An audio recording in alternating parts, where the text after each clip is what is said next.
Thank you, Graja, for the introduction and for reading what might be the longest title in this whole session or conference.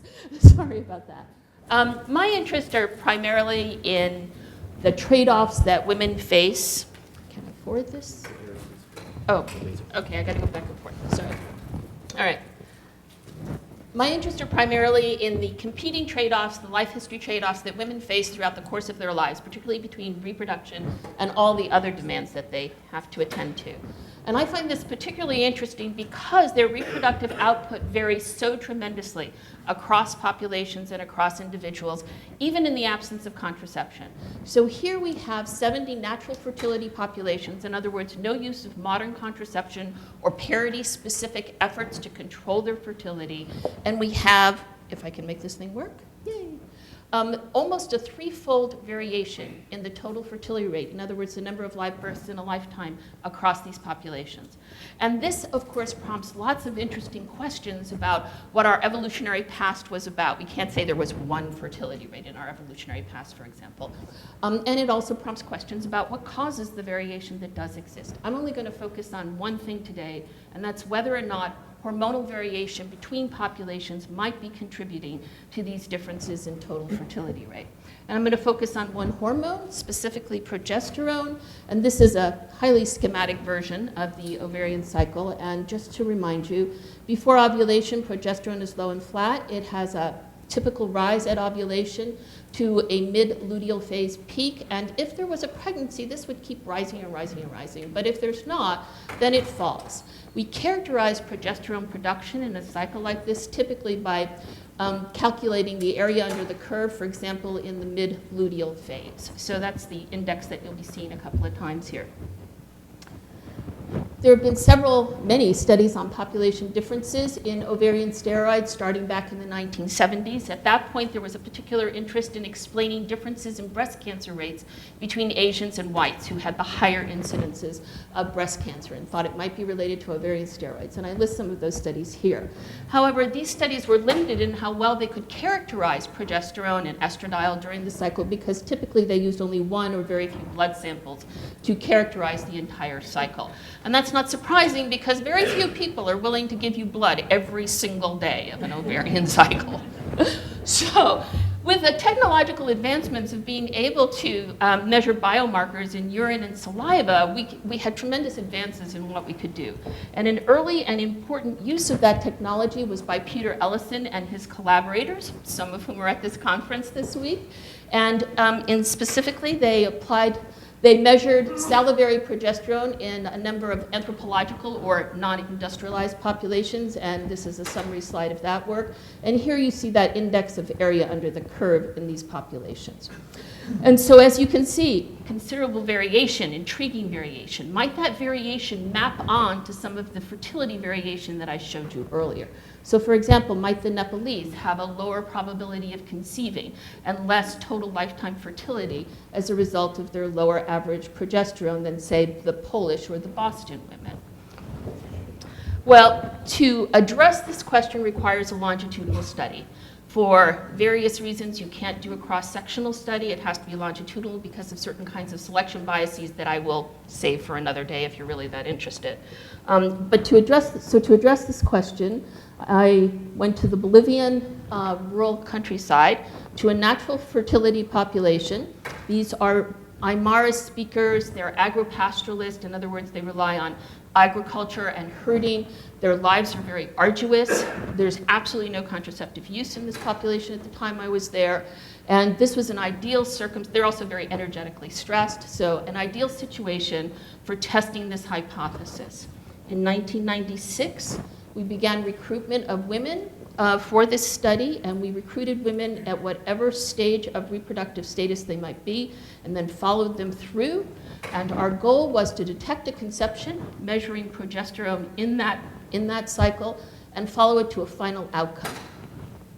In total, we recruited more than 300 women, of whom about 2/3 menstruated at some time during our study period, which lasted 2 years. These women their ages spanned the prime reproductive years, an average age of 30, And at the time that they were recruited, they were already averaging a live birth every 2.5 years, which is impressive when you consider that they typically breastfeed as long as 2 years. So our collection protocol involved visiting women, each woman every 2 days, recording whether or not she had menstrual bleeding, and obtaining a saliva sample that was later assayed in the United States for progesterone. During the 3rd week of the ovarian cycle, we then also started to collect urine samples to see if a pregnancy had occurred. We looked for the biomarker HCG, the biomarker of pregnancy, and if we detected it, we continued monitoring that woman until we had either a pregnancy loss or to birth a baby. We waited till we got a baby, okay? So we collected more than 10,000 tubes of spit, and I don't know how many gallons of urine. And what did we get for our trouble? Well, I think it's interesting. So first of all, progesterone in the ovulatory cycles of these women is low, like you saw earlier in those other populations. So it's low in this population relative to a US sample. Okay, and so this is a set of Chicago women following a comparable protocol. So not unlike what we saw earlier. But what about those conception cycles? Normally, you would see a conception cycle following the profile and continuing upward. Is the conception cycle in these Bolivian women also doing the same, or does it have a profile that looks more like the Chicago women? Well, I know you're all waiting. The answer is, Chicago women look like what Chicago women should look like, and Bolivian women don't look like Chicago women. They look like Bolivian women. These are the conception cycles. They're following the same profile as ovulatory cycles. They are continuing onward. They are having full-term births with these progesterone levels. They are not experiencing higher rates of early pregnancy loss. I've already published that data.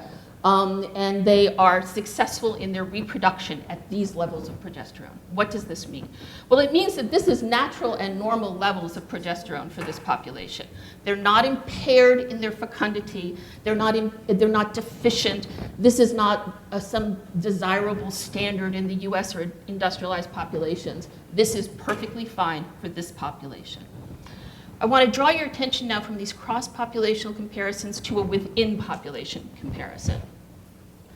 These are the Bolivian women in this sample, and one of the things I hope you'll find as astounding as I do is there's a 5-fold variation amongst these women in their progesterone levels in their ovulatory cycles.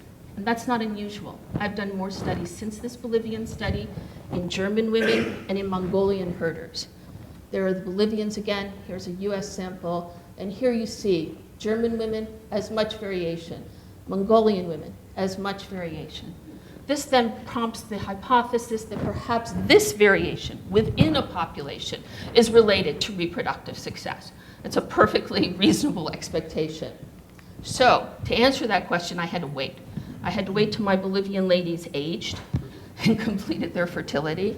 And so in 2011, we went back and we followed up with the same women as we first recruited in 1996. Their average age is now 45 years. They're post-reproductive. We collected detailed reproductive histories that we verified in different ways, among all kinds of other interesting data. So to return to the question that I posed in the title of my talk, do these progesterone levels at the height of your reproductive functioning, do they predict your total lifetime reproductive success, however I might measure that? In this case, for today, I'm going to compare total pregnancies versus those 1996 progesterone concentrations. And the answer is, in a word, no. Okay, so here are, the progesterone levels in 1996 and the number of pregnancies by 2011. Look here, even in this range of the lowest progesterone levels in this population, specific to this population, we see a range of variation from just 3 pregnancies up to 12, okay? And you see that neither the mean, median variance of pregnancies varies with progesterone peak, salivary progesterone levels at this, when you're 30. There's no relationship. And we've cranked numbers, and I'm still looking, but it's not there. And there comes a point where you should let your data speak to you. And so that's what we're seeing. So, summary, High progesterone concentration is not necessary for successful reproduction. Individual progesterone concentration does not predict the total number of pregnancies. Progesterone concentrations do not map on, in any ready way, to the populational variation in total fertility that I showed you earlier in natural fertility populations. And progesterone concentrations in industrialized populations are not necessarily normative nor desirable. What are the implications for evolutionary medicine and public health? The first I would suggest is that marked functionally sufficient variation means that there is little or no natural selection for a species-specific progesterone concentration. In other words, we shouldn't be looking at this point for natural selection acting on a specific level, a highly desirable level. We see enormous variation between populations, within populations, and they're functionally adequate. What that means for medicine is that fixing what isn't broken is potentially very harmful to the individual. All right, a point that Joe Alcock raised yesterday, and that I think many of us appreciate here. That's why we're here, right? Because we do appreciate that. Thirdly, of course, progesterone variation matters. It matters in very interesting ways for all kinds of things, from hormonal contraception to disease risk. Perhaps it has roles in one way or another in menopausal symptoms and in other aspects of our lives. But it matters in different ways than might be predicted from assuming that there's selection for one natural, normal progesterone concentration.